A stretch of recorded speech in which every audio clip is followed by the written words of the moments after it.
나의 기쁨이 어디서 올까? 예수님에게서 옵니다. 예수님이 기쁨의 주인공이에요. 그 기적의 배경은 이렇습니다. 자, 주님의 제자들 가운데 베드로와 바울이 이미 로마의 도미티안 황제로부터 순교를 당했습니다. 그 뒤에 이어서 다른 제자들이 또 죽임을 당합니다. 순교를 당했습니다. 사도들이 이렇게 떠난 뒤에 많은 교회 장로들이, 교회 지도자들이 세상에 도전과 위협을 받습니다.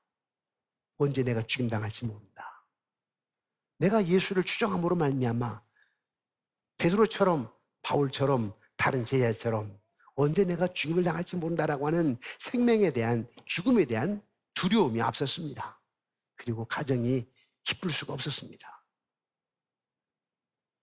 소아시아 교회는, 초대교회는 로마 정부의 핍박을 받는 것뿐만 아니라 또 한편으로는 유대교와 헬라 철학으로부터 심각한 도전을 받았습니다.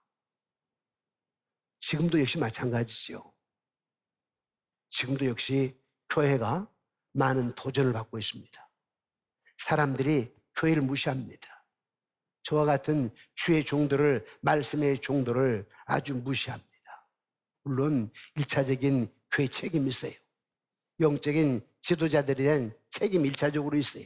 2차적으로는 여러분들의 책임이 있습니다. 왜? 거룩한 영향력을 미치지 못했기 때문에, 여러분 가정이 행복의 도가니가 되지 못했기 때문에, 이웃 사람들에게 표본이 되지 못했기 때문에, 여러분 가정이 정말 천국의 모델하우스가 돼야 되는데, 교회는 다니기는 다니지만 직분은 받았지만 어쩌면 모델하우스가 되지는 못했어요. 기쁨의 잔치가 없었다 이 말입니다.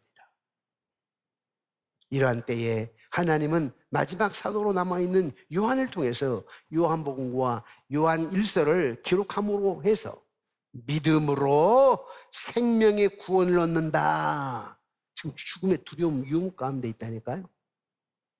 사도들이 순교를 당했으니까. 그래서 생명에 대한 위협, 두려움 가운데 있을 때 하나님은 사도 요한을 통하여서 믿음만 있으면 생명의 구원을 얻게 돼. 믿음만 있으면 너희 가정이 천국 잔치가 돼. 그걸 가르쳐 주기 위하여서 첫 기적으로 가나에서 포도주가 떨어졌을 때 흥이 깨져버렸어요. 기쁨이 없어요.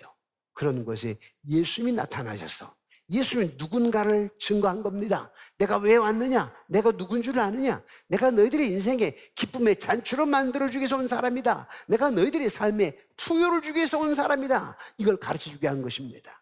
그래서 요한복음의 기록 목적이 뭐냐니까? 요한복음 20장 31절인데 우리 다 같이 함께 읽어보실까요? 시작. 오직 이것을 기록하면 너희로 예수께서 하나님의 아들 그리스도이심을 믿게 하려 하며 또 너희로 믿고 그 이름을 힘입어 생명을 얻게 하려 함이라. 이걸 왜 기록했느냐니까 여러분들로 하여금 예수를 믿고 그 이름을 힘입어 가지고 생명을 얻게 하려 함이라. 자, 그래서 이런 배경에서 다시 말하면 생명의 위협을 느끼는 배경에서 죽음이라고 하는 두려움 가운데서 예수님은 7가지의 표적을 통해서 자기 7가지 선언을 했습니다. 7가지 표적이 뭐냐면 첫째는 물로 포도주를 만드는 겁니다. 두 번째는 왕의 신하의 아들을 살리는 겁니다. 물로 포도주를 만든다라고 하는 하나님께 풍요를 주러 오시다라고 하는 것이고, 왕의 신하의 아들을 고친다라고 하는 것은 예수님이 육체의 고장을 고치러 오셨다라고 하는 것입니다. 또한 베데스다 연못가에 많은 병자들이 있는데 그중에 38년 병자가 있어요. 38년쯤 되다 보니까 가족이 다 포기했어요. 아내마저도 포기했고 친구들마저도 포기했습니다. 그런데 주님은 베데스다 연못가에 38년 병자를 고치시면서 희망을 말합니다. 소망을 얘기합니다. 그리고 오병의 기적을 또 일으키십니다. 보리떡 5개 물고기 2마리로 장정만 5,000명을 먹이고도 남기는 기적. 그래서 예수님 누구냐? 풍요를 주러 오신 분이다. 그걸 증거합니다. 그 뒤에는 무리를 걸으십니다. 무리를 걷는다고. 물이 자연을 지배하신 하나님, 자연을 만드신 하나님이시지만 자연을 지배하신 하나님. 예수 그리스도가 누구냐? 자연을 지배하신 분이라는 거예요. 뿐만 아니라 나면서부터 소경된 자 눈을 뜨게 합니다. 여러분, 내가 살아가다가 눈이 어디가 아파서 침침해지고 시력이 안 좋아지면 고칠 수 있다는 소망이라도 있지만은 나면서부터 소경이라니까. 그러니까 별로 소망을 갖지 않아요. 나면서부터 소경된 자 눈을 뜨게 해가지고 우리 예수님은 어떤 분이냐? 불가능을 가능케 하는 분이라는 거예요. 안 될 것 같아 되게 하는 분이라는 거예요. 없는 것을 있게 하시는 분이라는 거예요. 그리고 7번째 기적이 표적이 뭐냐니까 죽은 나사로를 살려버리는 겁니다. 죽어도 나흘이 됐어요. 썩고 냄새나. 누가 거기에 대한 희망을 갖겠습니까? 산다라고. 그런데 나흘째 된 나사로를 살려버립니다. 그래서 예수님 누구라? 생명의 주라. 예수님 누구라? 구원자라. 예수님이 생명이라는 거예요. 예수님에게 있어서 영원한 생명의 복이 주어진다라고 하는 것을 가르쳐주면서 이런 표적을 통하여서 자기 자신에 대해서 선언합니다. 영어 성경으로 말하면 I am. 그래서 나는 생명의 떡이다 라고 얘기합니다. 생명의 떡. 여러분 좀 이따 나가시면서 떡을 드시게 될 텐데요. 떡. 네, 생명의 떡이라. 근데 여러분들은 하도 풍요로우니까 생명의 떡이란 말이 그렇게 와 닿지를 않을 거예요. 그러나 유대인들은 광야 생활을 하면서 만나와 메추라기를 먹어봤잖아요. 만나 먹어서도 죽었어요. 그렇게 참 광야 생활하면서 어려움도 많았었죠. 그런 그들에게 예수 그리스도 나는 생명의 떡이다. 아마 번쩍 눈이 뜰 거예요. 생명의 떡이라고 하니까.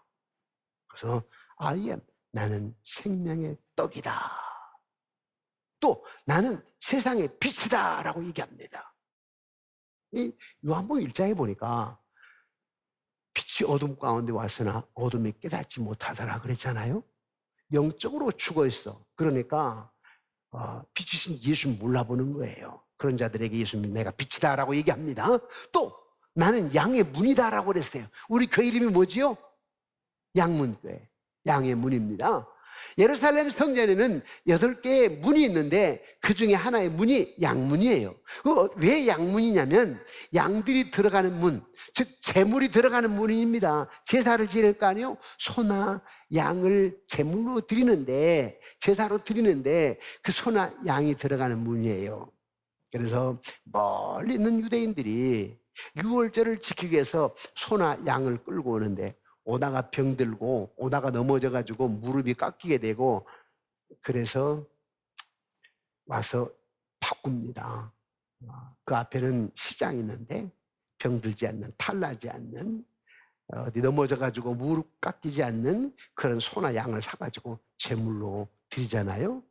그런데 예수님이 내가 양의 문이다 라고 하는 것은 내가 너희들의 제물로 왔다 이 말이에요. 양의 문으로 들어가니까 제물이. 믿음의 결과는 풍요고 잔치 기쁨이고 믿음의 결과는 뭐냐? 영생이라는 겁니다. 이것이 요한복음의 핵심이에요. 요한복음의 핵심이 뭐냐면 예수님은 누구냐? 그분은 나의 기쁨, 그분은 나의 풍요, 그분은 나의 문제 해결자. 이것이 요한복음의 핵심입니다. 인생을 행복하고 풍요롭고 기쁨의 잔치로 살아갈 수 있는 비결이 뭐냐? 라고 할 때 하나님의 아들 예수 그리스도를 믿는 것이라는 것이지요. 여러분, 예수님이 공생애를 시작하실 때 이스라엘이, 유대인들이 예수님을 하나님을 믿었습니까? 안 믿었어요. 제사는 지냈어요. 안식일은 지켰습니다. 근데 실제적으로 예수는 믿지 않았습니다. 요한복음 1장 5절에 이렇게 얘기합니다. 빛이 어둠에 빛이 돼 어둠이 깨닫지 못하더라. 예수 몰랐다니까요. 빛의 근원이신데 예수 믿지 않았어요. 영원한 생명을 주실 분이신데 예수 믿지 않았어요. 그래서 예수님께서는 자신을 믿고 영원한 생명을 얻고 기쁨과 행복으로 살게 하려고 7가지 표적을 행하시면서 그중에 첫 번째 표적이 뭐예요? 가나 혼잔치에 물로 포도주를 만들어서 풍요의 잔치를 확 바꾸는 것입니다.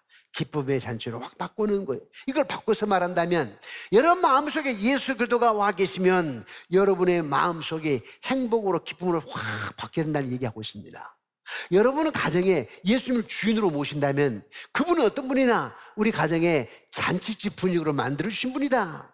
이걸 믿게 하기 위한 것입니다. 우리 3번 양육에 우리 주님이 주인이시라고 하게 되면 교회가 어떤 장소가 돼야 되면 기쁨의 잔치로 확 바뀌어 있어야 됩니다. 아멘이십니까? 근데 쉽지 않죠. 여러분 가정도 그렇고 여러분 마음도 그렇고 교회도 그렇고 문제는 무엇 때문입니까? 그런 믿음이 없다는 거예요. 그런 믿음이 없어요. 그런데 바리새인들이 그랬다니까요. 서기관들이 믿음이 없었어요. 여러분 한번 혼인잔치집 한번 상상해 보십시오. 일생에 한 번 있는 결혼식입니다. 어제 제가 막내 딸을 여기 교회에서 결혼식을 했잖아요. 결혼식은 일생에 한 번 있는 거예요. 많은 손님들이 왔죠. 여기 동네 많은 사람들이 초청받아서 왔습니다. 그리고 잔치는 절정에 달했습니다. 그런데 그만 포도주가 떨어졌어요. 순간 모든 즐거움은 사라져 버렸습니다. 여러분 꼭 그러잖아요. 결혼식에 혼주는요, 오신 하객들이 음식을 맛있게 드셨을까? 부족하지는 않았을까? 저도 어제 그 생각이 들더라고요. 결혼하기 전부터 몇백 명이 올 텐데 음식 혹시 부족하지는 않을까? 또 다 가셨는데 과연 음식이 맛있었을까? 그래도 괜찮았다고 그래요. 맛있었다고 그래서 그래도 와 마음이 좀 기쁘더라고요. 그런데 이게 포도주가 떨어졌다니까요. 잔치에 꼭 있어야 될 것이 포도주였습니다. 양고기와 포도주. 그런데 포도주가 떨어져 버렸습니다. 순간 모든 즐거움은 사라져 버렸습니다. 어떻게 해야 될까요? 본문에 보니까 예수님의 어머니 마리아는 어떻게 해야 할지를 알았습니다. 마리아는 성령의 능력으로 잉태한 예수님이 메시아인 걸 알았습니다. 그래서 예수님을 찾아가서 저들에게 포도주가 떨어졌습니다. 그러니 어떻게 좀 문제를 좀 해결해 주시겠습니까? 문제 해결자를 아는 거예요. 마리아는 예수님을 잉태하였을 때 예수님은 하나님의 아들이라고 하는 메시지를 가브리엘 천사로 들었거든요. 그래서 예수님께 부탁한 거예요. 당신은 메시아, 문제 해결자 알고 계시는 거예요. 그러나 지금까지 예수가 단 한 번의 이적도 행한 사실이 없었거든요. 그런데 포도주가 떨어진 문제에 대해서 당신은 메시아니까 믿었다는 거예요. 한 번 아직 본 적이 없어요. 예수님 이적 행하신 걸 본 적이 없다고? 그런데 포도주가 떨어진 문제에 대해서 당신은 메시아가 아닙니까? 하나님의 아들이 아닙니까? 믿고 나아갔습니다. 그런데 그때 예수님 뭐라고 그래요? 여자여, 나와 무슨 상관이 있나이까? 어떻게 보면 쌀쌀 맞은 것 같은데 사실은요 굉장한 존중의 의미가 담겨져 있습니다. 이 말은 아주 부드럽게 아직 내 때가 아님을 아시지 않습니까? 아직은 내 때가 아님을 아시지 않습니까? 이 말은 무슨 말이냐면 예수님은 자신을 쉽게 드러내지 않습니다. 당신이 죽으러 오셨잖아요. 근데 미리 드러내면 안 되거든. 그래서 당신이 때까지 기다리셨다가 나중에 십자가에 죽음 멀지 않았을 때 당신이 메시아로 당신이 죽어야 된다라고 하는 그때서 얘기하지요. 그러니까 이제 이적 막 시작할 때이기 때문에 아직 드러내고 싶지 않는 거예요.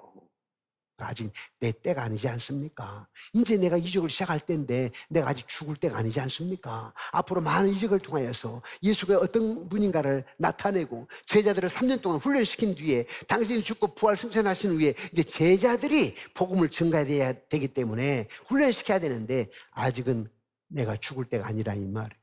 아직은 자신을 직접적으로 나타낼 때가 아니에요. 그래서 아직은 내 때가 아니지 않습니까? 그러면서도 물론 포도주를 만드십니다. 그런데 물로 포도주를 만드는 기적은 어떻게 나타났느냐? 첫째는 마리아가 메시아로 믿었기 때문이고, 두 번째는요, 하인들이 말씀에 순종했기 때문에 그렇습니다. 하인들. 예수의 어머니 마리아는 하인들에게 말합니다. 예수의 명령대로 그대로 해라. 하인들은 이해가 안 갔어요. 아니, 어떻게 물을 떠다가 돌 항아리에 붓는다고 무슨 일이 일어나겠습니까? 이해가 안 갔어요. 그런데 순종했다. 역사는 순종의 결과로 나타납니다. 따라서 역사는 순종할 때 경험될 수 있다. 순종할 때입니다. 믿음은 바로 그런 것입니다. 우리의 상식과의 능력으로는 도저히 이해가 되지 않지만은 믿는 것, 이것이 믿음이에요. 예수님은 우리의 상식과 능력으로 도저히 이해가 되지 않는 방법으로 해결하셨습니다. 예수님은 어떤 분이십니까? 구원자지요. 예수님은 어떤 분이십니까? 변화의 주체이십니다. 예수님은 어떤 분이십니까? 문제 해결자이십니다. 예수님은 오늘도 우리의 삶을 지켜보시면서 우리가 맞닥뜨린 모든 문제들을 해결해 주실 분이십니다. 우리의 잔치를 방해하는 것들을 친히 해결해 주신 분이에요. 여러분, 사탄이란 놈은요, 여러분 잔치를 방해 놓습니다. 여러분 행복을 막아요. 여러분 기쁨을 막아요. 여러분 풍요를 막습니다. 무엇이요? 사탄이란 놈. 우리는 날마다 영적인 싸움 가운데 있어요. 근데 하나님은 어떤 분이냐? 우리에게 풍요를 주신 분, 문제 해결하신 분이십니다. 그래서 우리는 절망하지 않고, 우리가 문제가 있을 때 절망하지 않고, 이해는 안 가지만, 상황은 판단은 불가능 같지만, 우리 하나님은 누구라? 바다 위를 걸으신, 물 위를 걸으신 분, 버릇대 5개 물고기로 5,000명을 먹이고 남기시는 분, 그분 누구예요? 죽은 나사로를 살리신 분, 나면서부터 속에 있는 자를 눈을 뜨게 하신 분, 왕의 신하의 아들을 고치시는 분, 물로 포도주를 만들어서 기쁨의 잔치를 확 변화시키신 분, 그분이 누구예요? 여러분의 주인, 여러분의 주님이십니다.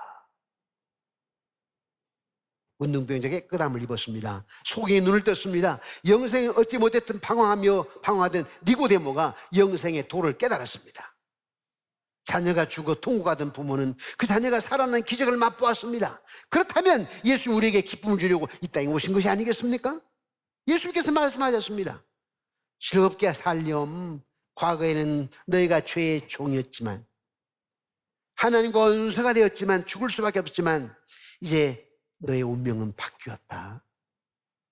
내가 너에게 영생을 주러 왔단다. 내가 십자가 위에서 너희의 모든 죄를 다 살 것이야. 너희는 이제 내 자녀가 될 것이야.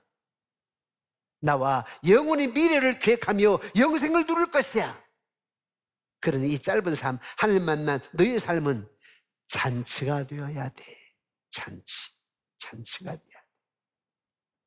하나님이 이렇게 우리 인생에 잔치가 있기를 원하신답니다.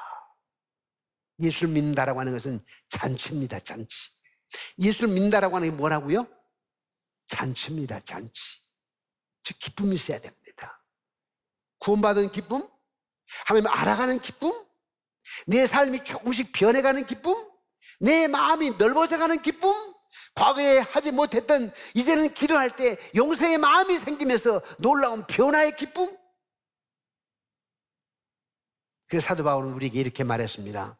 빌보 4장 4절인데요 우리 함께 읽어보실까요? 시작. 주 안에서 항상 기뻐하라. 내가 다시 말하노니 기뻐하라. 이게요, 어떤 상황에서 바울이 이런 말을 한지 아세요? 감옥에 갇혔다니까요. 언제 죽임당할지 몰라요.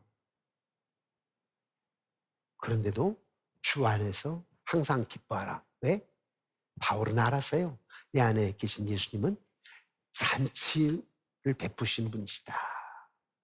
그분은 나에게 행복을 주고 기쁨을 주고 자유를 주고 능력을 주신 분이시다. 이 믿음이 있어. 내가 비록 지금 감옥에 갇혀 있지만은 반드시 주님은 어떤 분이냐? 잔치의 분위기로 만드실 분이라, 능력의 하나님이라, 구원자라, 이걸 믿었기 때문입니다. 예수님은 물로 포도주를 만드는 이적을 행하셨는데요, 그 뒤에 모든 것을 가진 니고데모, 니고데모는 오늘날로 말하면 국회의원입니다. 사내들인 공회원인데 당시에 사내들인 공회원은 약 70명가량 있었습니다. 그 중에 한 명이었어요. 오늘날로 국회의원입니다. 그러니까 모든 것을 가졌죠. 하나님께 니고데모에게 얘기합니다. 니고데모야, 너 봤지? 어제 내가 물로 포도주를 만들어가지고 기쁨의 잔치를 확 바꾸는 거 봤지? 어때? 나를 믿을래? 말래? 이걸 묻는 거예요, 니고데모에게. 여러분도 역시 마찬가지예요. 이 혼잔치의 주체가 나 예수인데 예수가 너희들 안에 있는데 내가 너희들 마음 안에 좌정하고 임재한 목적이 뭔지를 아니? 내가 너희들의 삶에 잔치를 베풀게 하기 위함이야. 기쁨으로 만들게 하기 위함이야. 그런데 그거 아무나 되는 게 아니야. 믿어야 된다. 믿어야 된다는 거 믿어야 돼. 그래서 믿을래 말래. 예수님 오늘 또 저와 여러분의 삶을 지켜보시며 우리가 맞닥뜨린 모든 문제를 해결해 주실 분이십니다. 우리 잔치를 방해하는 것을 친히 해결해 주신 분이십니다. 사랑하는 성도 여러분, 혼잔치에 꼭 있어야 될 것이 포도주가 떨어진 것처럼 여러분의 인생에 지금 절실히 필요한 것이 뭐냐? 믿음이에요, 믿음. 믿음만 있으면 여러분의 삶을 바꿔놓습니다.